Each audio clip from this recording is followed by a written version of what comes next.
नमस्कार मित्रांनो, तर स्वागत आहे तुमचं या नवीन व्हिडिओमध्ये. तर आपण डेटा ॲनालिसिस करतोय आजच्या दिवसभरात झालेल्या गोष्टीचा. आणि दुसरी गोष्ट म्हणजे आज दिवसभरात काय काय घडलं आणि पुढचं आउटकम काय असू शकतं, या संदर्भात आपण ॲनालिसिस करतोय. तर मित्रांनो, आपण जाऊया डेटावरती आणि डेटामध्ये काय चेंजेस झाले. 13 तारखेचा डेटा कसा होता आणि 16 तारखेसाठी पॉसिबल डायरेक्शन काय असू शकते. तर मित्रांनो, तुम्ही बघू शकत असाल कम्पेअर टू 11 तारखेचा जो डेटा आहे त्याच्यामध्ये रिटेलरच्या फार असे काही चेंजेस आहे असं काही म्हणता येणार नाही. पण नेट टू नेट लॉंग आहेत कम्पेअर टू लास्ट डे, म्हणजे 12 तारखेच्या डेटापासून रिटेलर लॉंग आहे. ठीक आहे. रिटेलरच्या 60,000च्या पोझिशन्स पॉझिटिव्ह साईडला आहे. तर त्याच ठिकाणी एफ आय जो आहे तो ऑलमोस्ट 1.5 लाख क्वांटिटी डाऊन साईडला या ठिकाणी बघायला मिळते. 13 तारखेचा जो डेटा आहे तो प्रोचा जो डेटा आहे थोड्याशा लॉंग कमी केल्यात आणि हे कॉन्झर्वेटिव्ह आहे. फ्युचरमध्ये जे आहे ते ॲग्रेसिव्ह शॉर्ट त्या ठिकाणी ॲड केलेले आहेत. ऑलमोस्ट 45,000चे शॉर्ट पोझिशन्स त्या ठिकाणी आपल्याला बघायला मिळतात आहे. ठीक आहे.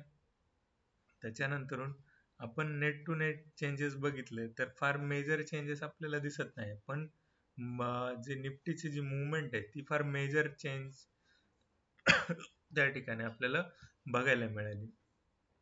तर तुम्ही चार्टवर बघू शकत असाल तर बघू शकता या ठिकाणी मार्केट एकदम लोएस्ट पॉईंटला ओपन झालं. ऑलमोस्ट 24,500ची लेवल जी होती ती हिस्टॉरिक लेवल पण होती 3 जून आणि त्याच्या आधीची 23 मे वगैरेच्या काळातली. तर ह्या काळात काय झालं, ती जी लेवल होती 24,500 530 वगैरेची ती त्याने टच केली आणि नंतर थोडासा एक अप मूव्ह आला आणि दिवसभर बऱ्यापैकी मार्केट अप ट्रेंडलाच राहिलं. दिवसभरात काही व्हॉलेटिलिटी नक्कीच क्रिएट झाली आणि ही व्हॉलेटिलिटी थोडीशी फार हार्ड होती. आपण सकाळीच थोडासा बुलिश व्ह्यू दिला होता की मार्केट इथून बुलिश व्ह्यू घ्यायला काही हरकत नाही, पण संध्याकाळी होताना पुन्हा एक 200 पॉईंट पर्यंतचा निगेटिव्ह या ठिकाणी बघायला मिळाला. म्हणजे 24,650 पर्यंत पुन्हा एकदा मार्केट त्या ठिकाणी फॉल झालं होतं. ठीक आहे. आताची जी बेस्ट पोझिशन आहे, आता मार्केट एका थोड्या शॉर्ट कव्हरिंग पॉईंटच्या वरती ट्रेड करताना दिसतंय. म्हणजे 24,700 च्या वरती मार्केट आहे आणि आता या ठिकाणी जो मेजर रेजिस्टन्स आहे हा पुढं 24,800च्या आसपास त्या ठिकाणी येतो आणि ज्यावेळी मार्केट एकदम अप मुवमेंट पकडेल तर तो पॉईंट असणार आहे 24,850. 50-60 पर्यंतचा आपण हे कन्सिडर करू शकतो.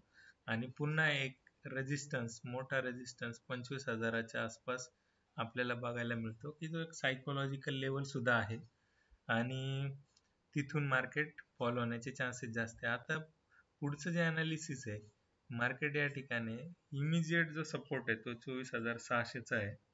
600 पासून पुन्हा एक अपमूव्ह घ्यायला काही हरकत नाही, पण मार्केटला कंटिन्युअस 24,700च्या खालीला राहावं लागेल आणि 600 सुद्धा थोडासा ॲग्रेसिव्हली तोडावा लागेल. त्याच वेळी तो पॅनिक येईल आणि मार्केट डाऊन साईडला राहील.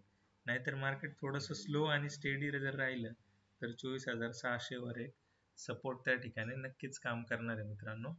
तर बेस्ट पुढची जी डायरेक्शन आहे ती थोडीशी साईडवेज त्या ठिकाणी दिसते आणि जो बायस आहे तो थोडासा साईडवेजच आपल्याला दिसतोय. 600 वर जो आहे तो सपोर्ट आहे आणि वरती 24,800 वर एक रेजिस्टन्स आहे, पण तो 24,800चा जो रेजिस्टन्स आहे तो फार मेजर नाहीये.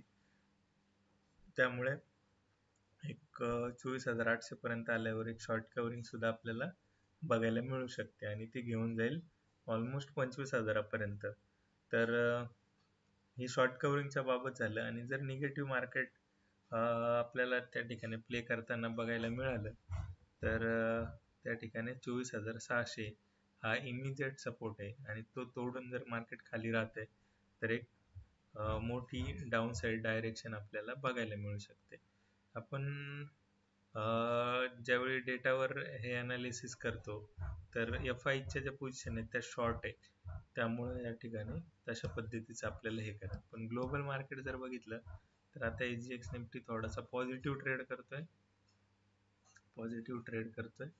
आणि त्याप्रमाणे थोडंसं पॉझिटिव्ह व्हायला काही हरकत नाही. गोल्डमध्ये थोडासा चांगला उछाल त्या ठिकाणी आपल्याला बघायला मिळालाय. तर आजच्या दिवसभरात जे झालं ते अशा पद्धतीने मार्केट थोडंसं पॉझिटिव्ह बायसला ट्रेंड करत होतं, पण एका सर्टन पॉईंट नंतर ते पुन्हा थोडंसं स्लो डाऊन झालं. तसं मी त्याच्या ज्या गोष्टी आहेत त्या तुम्हाला मी याच्यावर ग्रुपवर तर टाकल्याच होत्या. त्या लाईव्ह मध्ये तुम्हाला दाखवायचं म्हटलं तर या ठिकाणी आपल्याला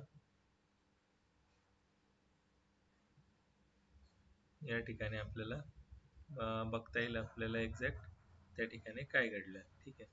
तर दुपारच्या वेळात जे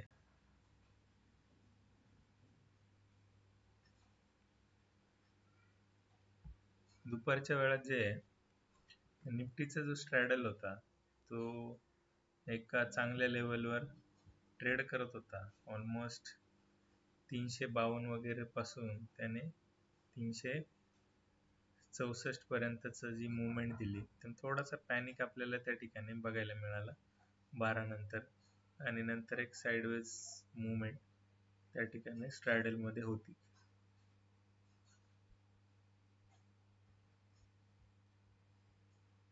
तर तुम्ही बघू शकत असाल एक मोठा जी डायरेक्शन जी चेंज झाली ती साधारण 12.15 मिनिटांनी 12 वाजून 15 मिनिटांनी आपल्याला ते बघायला मिळाली. ते चार्टवर पण बघायला मिळेल.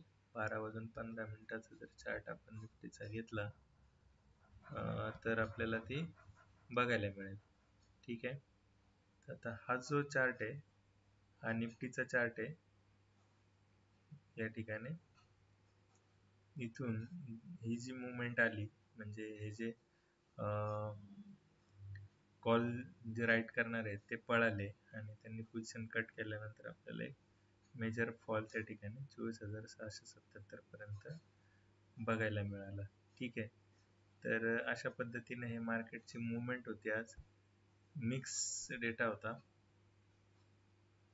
थोडासा अपसाईड आपल्याला बघायला मिळाली आणि पीसीआर जरी पाहिलं आपण तरी पीसीआर मध्ये सुद्धा बऱ्याचशा गोष्टी दुपारच्या वेळात थोडा स्लो डाऊन होताना बघायला मिळालं आपल्याला. तर मित्रांनो, पॉसिबल डायरेक्शन काय असणार आहे, तर पॉसिबल डायरेक्शन ही थोडीशी पॉझिटिव्ह साईडला दिसते आणि मी शॉर्ट कव्हरिंग पॉईंट्स सांगितले तुम्हाला. 24,800च्या वरती, 850च्या वरती या ठिकाणी आपल्याला शॉर्ट कव्हरिंग पॉईंट बघायला मिळेल आणि त्यानंतरून खालच्या साईडला 24,600 जो आहे तो आपल्याला खालच्या साईडला ब्रेक करणं गरजेचं आहे. तर आपल्याला खालची मुवमेंट त्या ठिकाणी बघायला मिळेल. ठीक आहे मित्रांनो, या लेवल्स दिलेल्या आहेत मी तुम्हाला आणि 24,600 ही जी लेवल आहे ही आपल्याला खालच्या साईडला सस्टेन करणं गरजेचं आहे जर डाऊन साईड आपल्याला अपेक्षित आहे तर. पण ही जी मुवमेंट झाली आहे खालच्या साईडने तर या ठिकाणी आपल्याला थोडंसं साइडवेज आणि शॉर्ट कव्हरिंग जो पॉइंट आहे तो जरा आपल्याला जवळ दिसतोय. तर आय होप मित्रांनो आजचा व्हिडिओ तुम्हाला हेल्पफुल झाला असेल. तर अशाच ॲनालिसिससाठी तुम्ही चॅनलला सबस्क्राईब करून ठेवा. आजच्या व्हिडिओमध्ये एवढंच.